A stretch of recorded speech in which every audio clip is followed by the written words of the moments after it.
Hi, everybody, and welcome to the Everyday Woo, the place where we talk about the magical side of life with everyday people. I'm Amy from Cultivating Silence, and my guest today is Deb. Deb is an experiencer, I would say a master teacher, and probably also a student of all things related to consciousness. And today we will find out her experiences with the woo. But first, let's say hi. Hi, Deborah. How are you today? Morning, Amy. It's a real pleasure to be here. I'm so happy to be part of your new launch of Woo with this first couple of rounds. This is very special. Thank Thank you. you. It's special for me too, for you to be here. So I really like to start off asking people about their definition of woo. So if you wouldn't mind, what is your definition of the woo?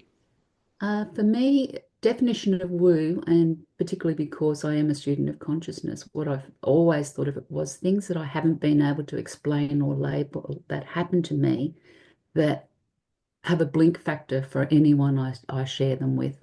They just find them, I don't want to know. That's like paranormal or something outside our range of experience. So they're the things I found when I first started on this journey that I tended to keep myself because I was embarrassed because nobody was interested or they didn't understand what I was trying to relate to them. Okay. So would you be willing to share maybe some of the very beginning experiences you had that would have that blink factor, as you say? Absolutely. One of the things I thought of when I was just contemplating, I was trying to keep my mind clear. So whatever came in this uh, getting together with you would be just spontaneous. But one of the things that kept coming up and nudging me was my first experience when I had that, when my mother was dying. Potentially, I'd traveled down into a mountainous country, an alpine region, to visit mum with my sister. And that night, we were so worried she'd had 6 hours of surgery. And I thought, oh my, what do I do? What do I do? I could potentially lose my mum here. And I couldn't sleep. So I got up and I did a meditation, probably very late in the night, but I did a meditation. And suddenly I was transformed. My consciousness had melded with an eagle flying through the Alpine Valley, and my vision had changed. It was like I had night vision with like a army field glasses, night vision. My whole perception was so lucid, so crystal clear. It was the most, I could feel my wings, I could feel my feathers, and I thought, this cannot be real, but I was flying. I was having an amazing experience. Everything was in high definition, so crystal clear. The night vision was crystal clear, and I felt so released and free. And I came back into my body. I didn't know what had happened to me. I was really shocked. I was really shocked. Like in retrospect, it was my first shamanic experience. Okay. So I was so shaken up. I got up and um, I thought, oh my God, I can't sleep. So I entered another meditative state, and I was trying to calm my body down. I was just so shocked. I was trying to calm my body down, and suddenly the veil got pulled away. I was surrounded, I was in the astral. Okay.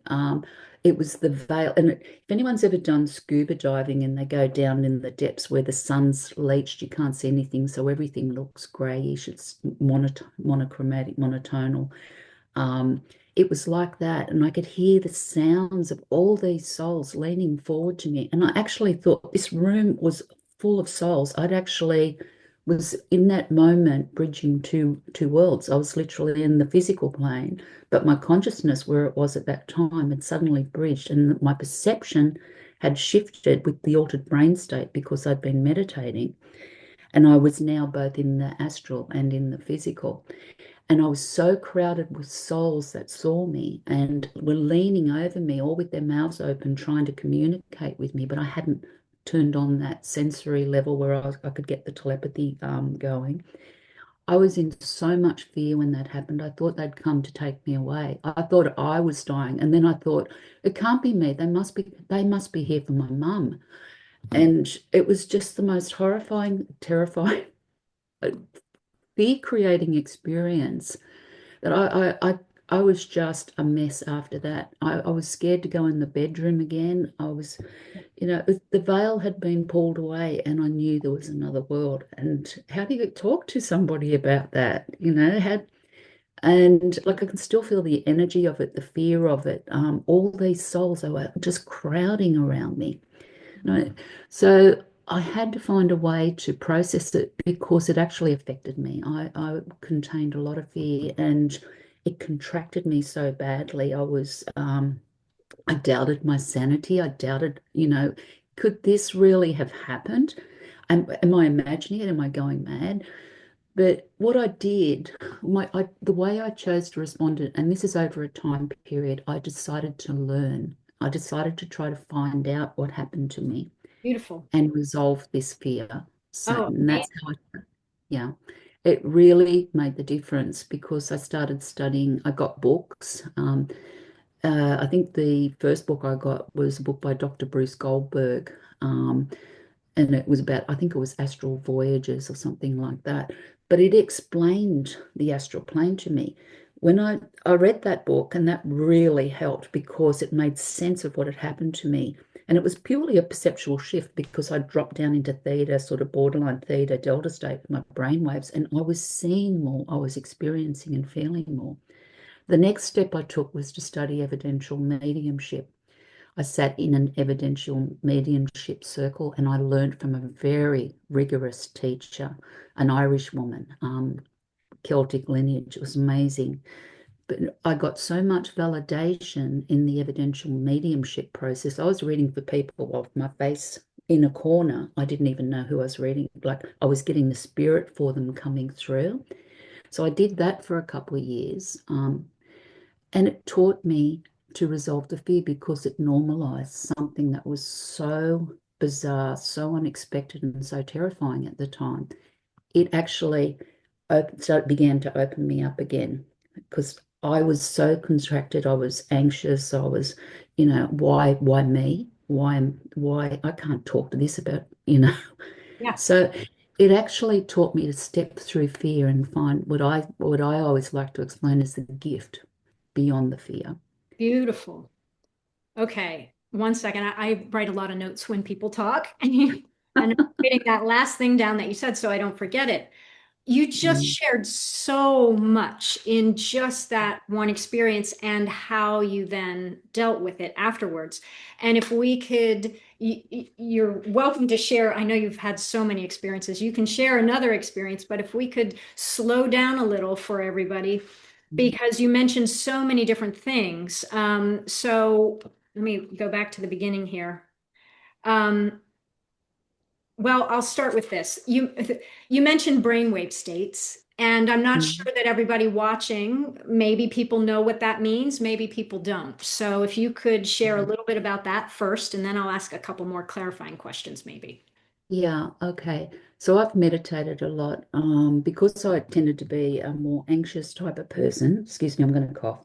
Excuse me. Um, One of the things I did when I was younger, and this anxiousness and nervousness came around with teenagers. So I will say that. And the unpredictability of teenagers. So I learned to meditate and I meditated regularly. Um, and it actually helped me to slow down. It slowed my mind down. It cleared my mind. It stilled my body. It relaxed my sympathetic nervous system, my parasympathetic nervous system. So I began to become more even, more balanced, came back to more ambivalent, just more observer sort of state during the day, during the day. But the brain waves I'm talking about when I was meditating would normally, so your brain slows down. So there's the beaters hour every day sort of range, brainwave range.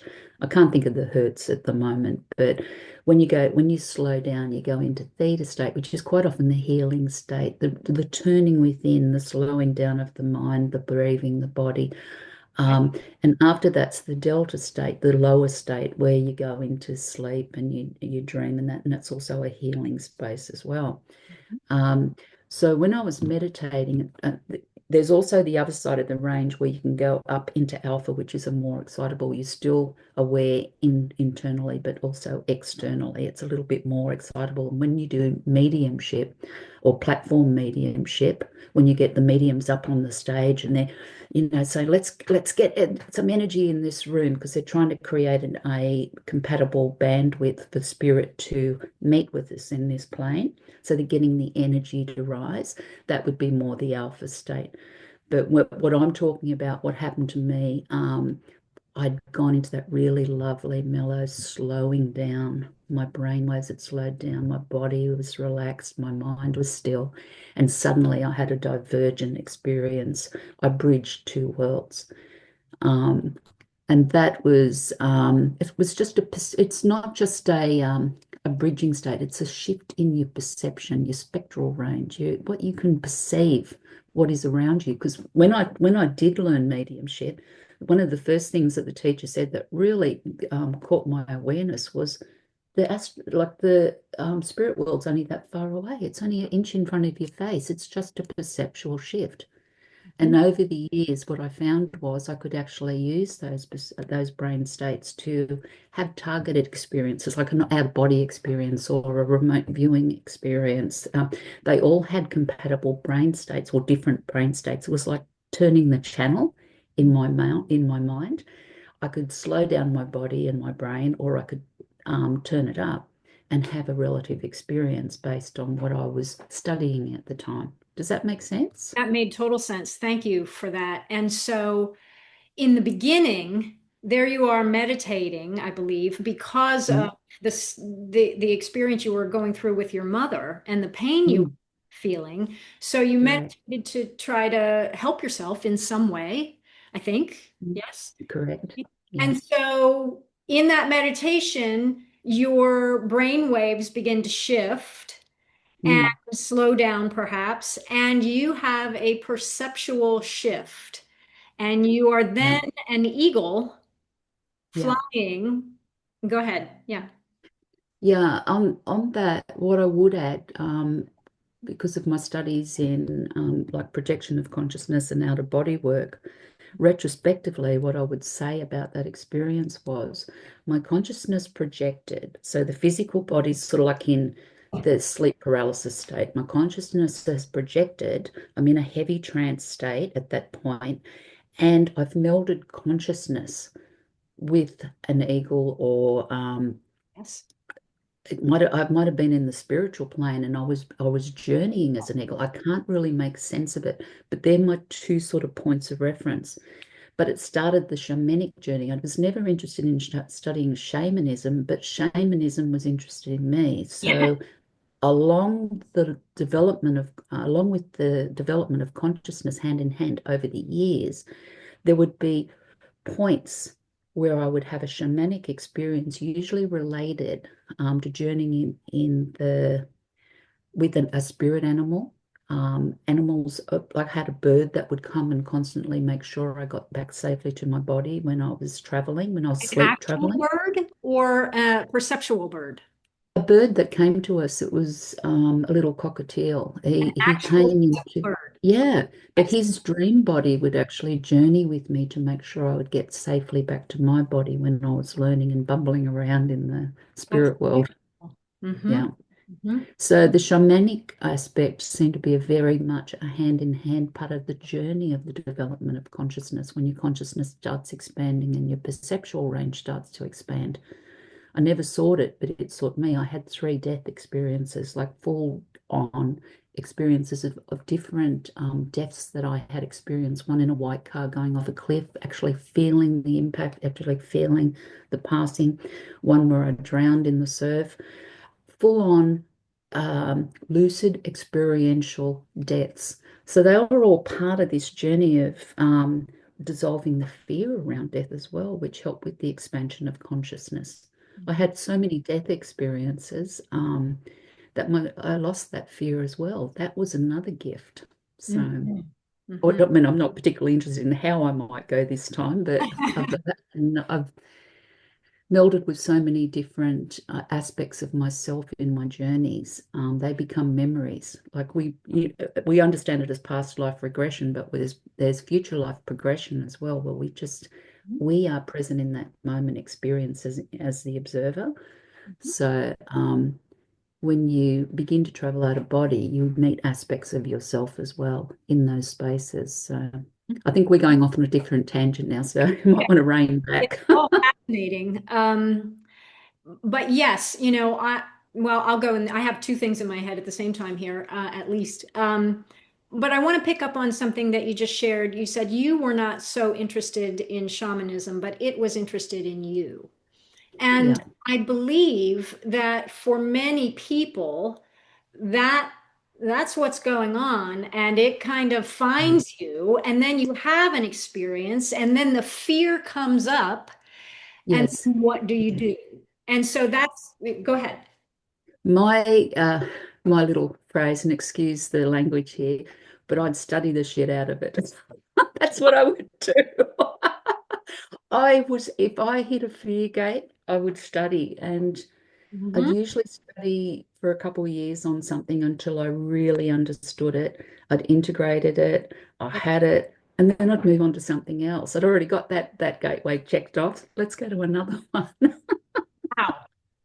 So, I've shared before, I'm a psychotherapist. And so you did something that I think most psychotherapists would encourage, not in a Mm, specific way, but you moved toward that which you were afraid of yes. by Yeah. studying. Now, other people might do that in many different ways, but to help yourself have the courage to at least like do a little bit of investigation, a little bit of movement toward some of Yeah. these, out of the norm experiences might be helpful, maybe.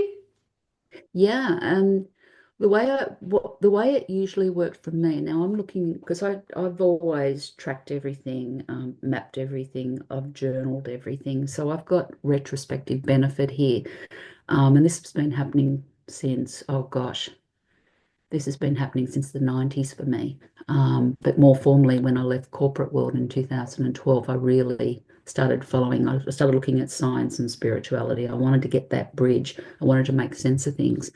But what would happen for me is I'd have an experience, then I'd study it and I'd understand it, and then I would program to have different experiences related to what I'd learned. So and I'll give you an example. When I was doing mediumship, that starts to open expand your consciousness. Okay, you're using different senses, your clairs. You start getting into Can you trance states. I think. explain the clairs just very briefly for people? Okay, so the clairs are like, if you think of us as sensory beings, we've got our six, what we know as our six senses. There's actually more, our sight, sound, taste, touch, ambience, feeling, etc. But when you go into the clairs, there are more expanded sense.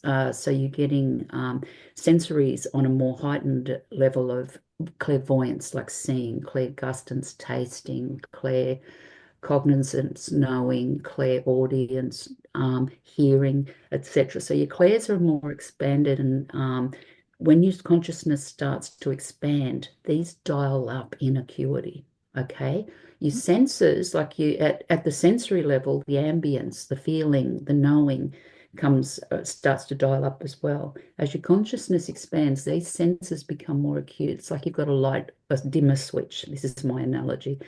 um, we're all conscious, we all have senses, we all have clear senses, but as your consciousness expands and your perceptual range expands, um, you dial up, you become more in tune with things around you.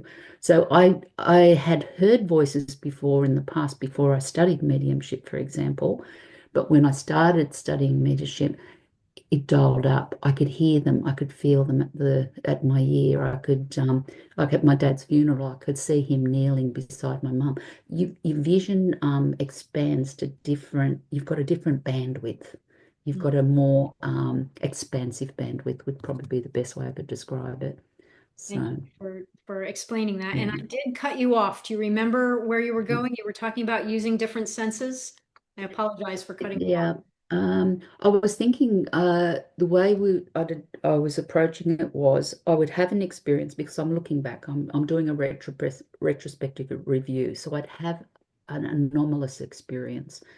It would be one of those experiences that we would class as woo-woo in this conversation. They weren't something I could really share with other people because I felt embarrassed by them. Like you could watch the body language as you shared the experience, and you knew whether you were being received or, oh God, we got to get out of this person's range. In there, for sure. Yeah, the blink factor was Yes. often there. So I learned to keep it to myself. But okay, if I'm keeping it to myself, I was worried Mhm. that I was holding all these different fears. So but looking back, each time I had an anomalous experience, I'd study it and then I could use it. I could actually work with it. So, and I'll give you another example. Because I studied mediumship, my senses had dialed up. Then I started having trance mediumship experiences. Then I started Means having, what? beg your pardon? Which means what? Trans medium So mean. trance, I would go into a deeper state, into a delta state. Quite often, my body would be rigid, and I could actually do connect with spirit. I could um, go into expanded states of consciousness where my consciousness would be projected from my body. The body would stay in that sort of rigid state until the consciousness came back. So I had expansive experiences like touching the void, stuff like that. But quite often, at the point where I was learning it, I would have spirit around me. So I was working with souls. I decided to, because it was happening to me, I had to learn because with trance, it was a very electrical event as well. So I'd get a lot of adrenaline and I'd get a lot of electrical surges. So that scared the britches off me as well. So I started studying that. And once I understood that it was my fear that was keeping the body in contraction, it was causing the adrenaline surges, it was causing the electrical surges, like from tailbone to crown. And a lot of these are preliminary to Kundalini events later on because that's also an electrical event. Um, Once I started studying it and I started understanding it, my body softened. I relaxed. I stopped this rigid contraction, so the electrical surges would just pass through normally. First time, and I'll give you an example. This was still going back to the early days because this is what this conversations around how these anomalous things started happening to me. So I was making sense of evidential mediumship. I started tripping into trance where I would get spirit trying to talk through me. It would come through my throat. It was like this real projection, heavy energy. I'd go into a much deeper, slower brain state. I'd be down in delta.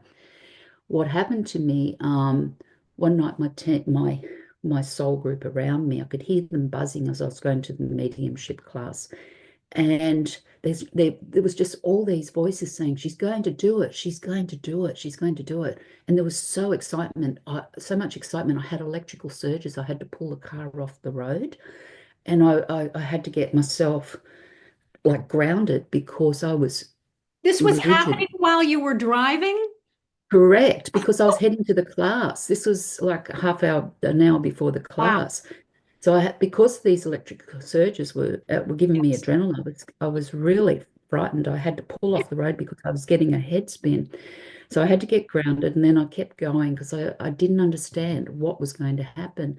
And I Yes. got to the class, and the teacher had got the same message, and she'd actually had the room. When I stepped in, I'd already started going into trance. The room was configured with the people, and all the other evidential mediumship students were in a circle. She was there with a chair in the middle of the circle. I sat in the chair and I went deep into trance and I had my first walk-in experience. But it was a teaching experience to teach me discernment, to understand the spiritual hygiene that is required when we start to learn to expand our consciousness. We've got to be very hygienic with what we allow within our perimeter. So it was an educational experience, but what happened at the end of the experience, there was the walk in, it was a crotchety old man and not a very pleasant because, I was so scared I attracted lower level, but a lower vibrational being, a cranky old crotchety man.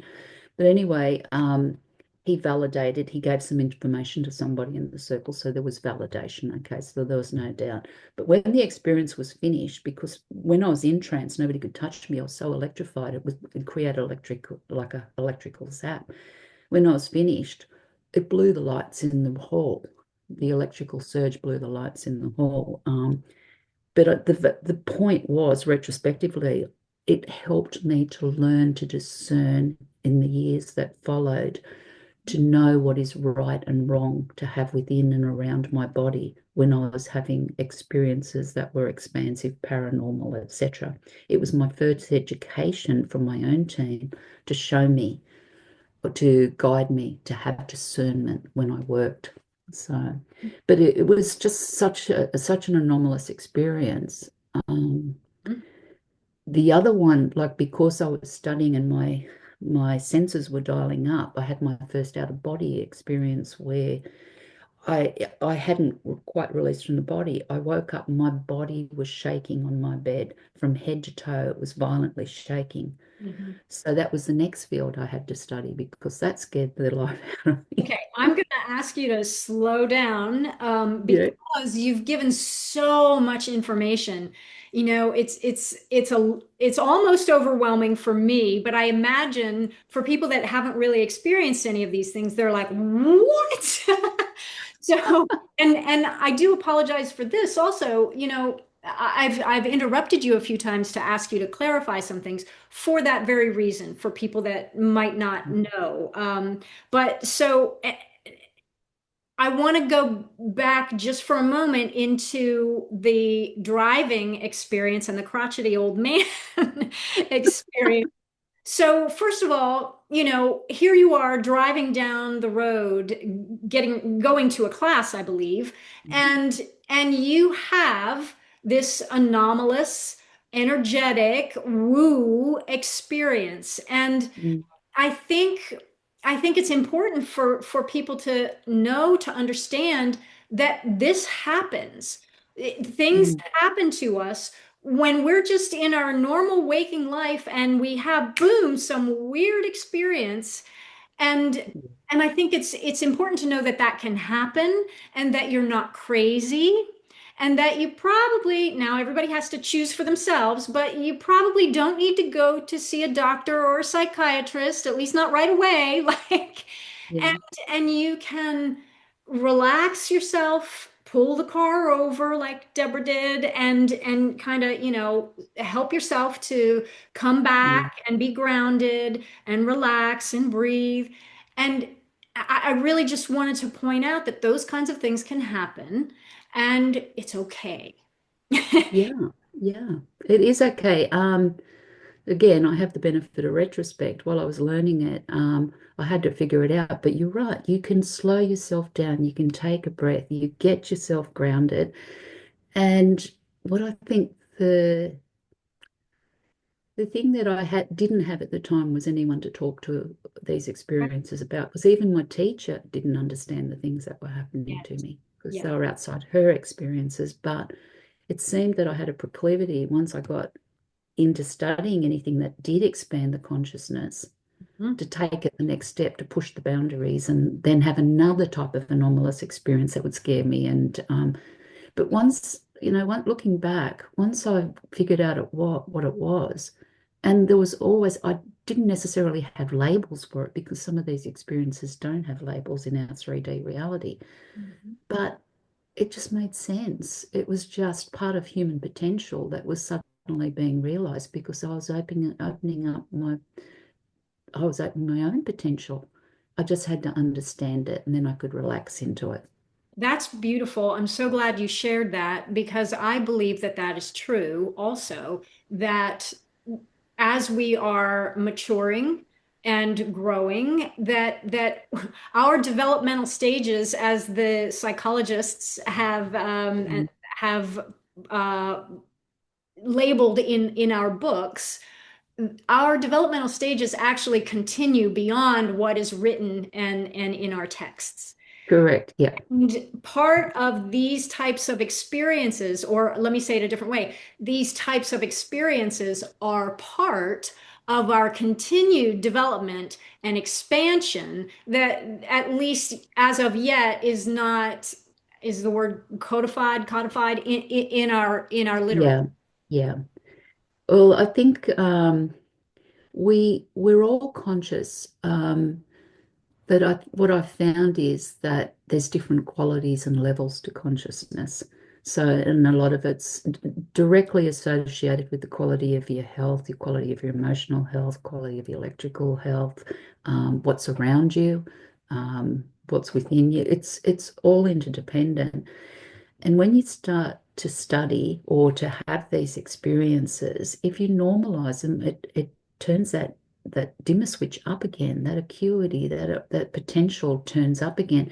It's already there, but it's on mute. It's we were built this way. We were built to evolve. We were built with innate gifts. We see them as gifts because they've been turned off for a long time through our own schooling systems and the way society is structured now, the digital age basically, and the industrial age has muted a lot of what our potential is.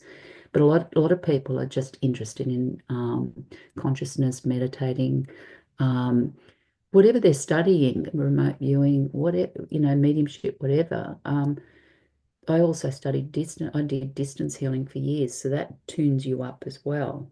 Reiki itself, a lot of people I've heard talk negatively about their experiences, but my experience was it was catalytic to understanding the language of consciousness and energy.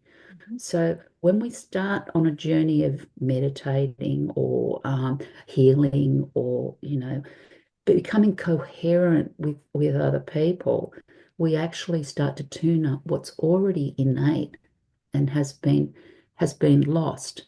Now we're relearning what is lost. That's part of this particular stage of waking up. We're all conscious and we all have the potential to dial up the quality and level of that consciousness and therefore what's connected to it.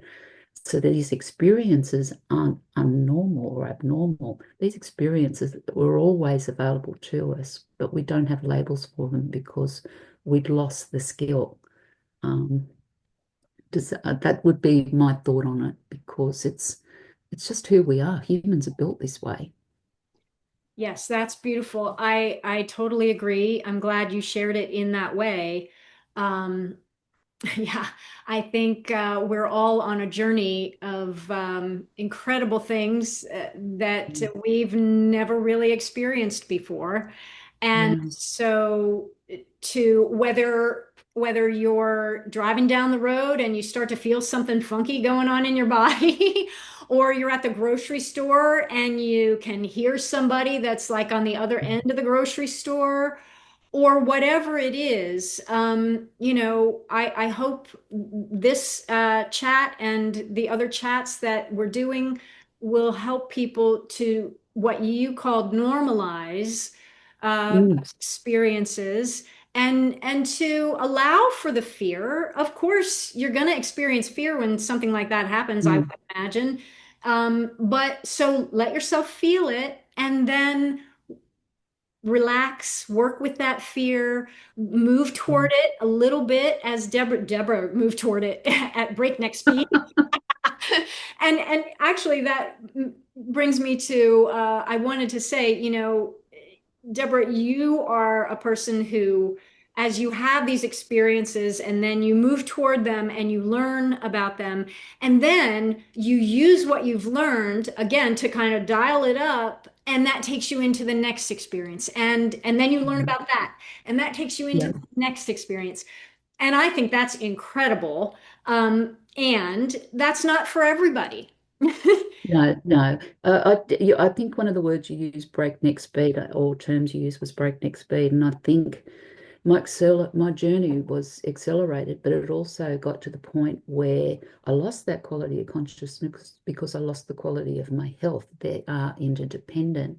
But the thing was, because I recorded my journey, I mapped and I'm a database girl. I love data, so everything's data in data sets. But I have retrospective vision, but I actually have validations, and I'll go back and say, okay, that was a precog event. Now I've validated. I can say, so that what that also does is it teaches to eliminate the doubt. And my archetype is built on doubt, self-doubts, hence the requirement for validation.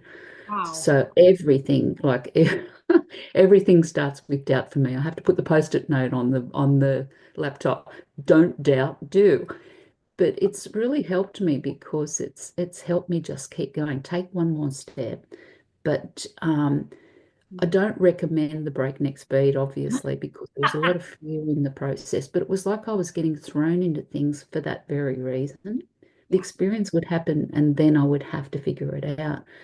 But the other thing too, when we study consciousness and we start dialing up, we will have different experiences. Our body will go through different changes. And you don't really go back from those changes. Like when I lost my health and that quality of consciousness, and I could actually, because I had my benchmarks in place, I had my own measurement systems and validations.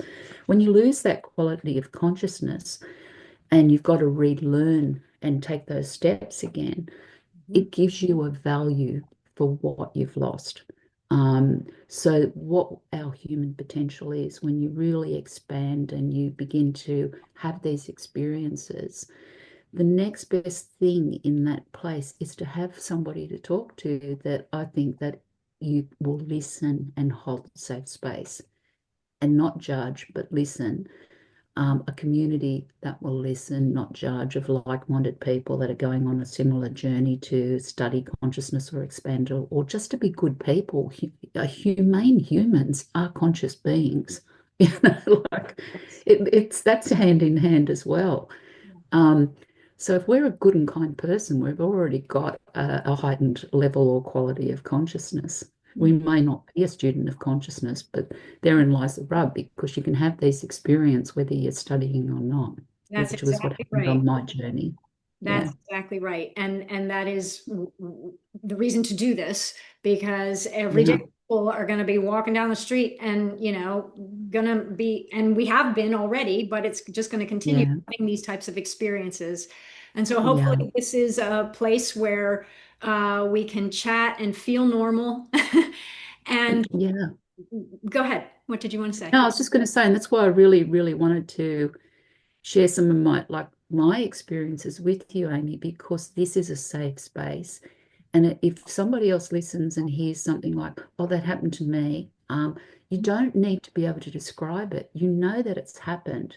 You might not be able to even find the words to describe what happened to you, but if you've got somebody to share with and normalize, so you can just say, "Oh, that makes a bit more sense." You are not in that contracted reactive state. You get to a state when you're in a lot of fear where you're in fight and flight continuously. You don't want to be in that state. So you've got to come back to calmness, ambivalence, and normalizing things helps you to do that. And then just your day is a better day. Life is better. Oh, that's wonderful. Yes. And that's a really nice place for us to kind of wrap up normalizing it, relaxing, Mm, trusting that mm, even if you don't know and you're in fear, trust, oh, wait a minute. No, I can maybe talk. There's somebody that I can reach out to and talk to about this. mm. I'll find a safe space. And as Deborah said, it's just one step at a time. I think you said take one more step, but one step at Yeah, a time, and yeah. it can be okay. It's going to be okay. Yeah, it can be okay. These things don't happen if we're not capable of having them happen. But if we haven't learnt about them, that's the thing. So this is a safe space to learn about, our potential. And I Yes. think that's a really lovely thing that you're doing, Amy. Thank you.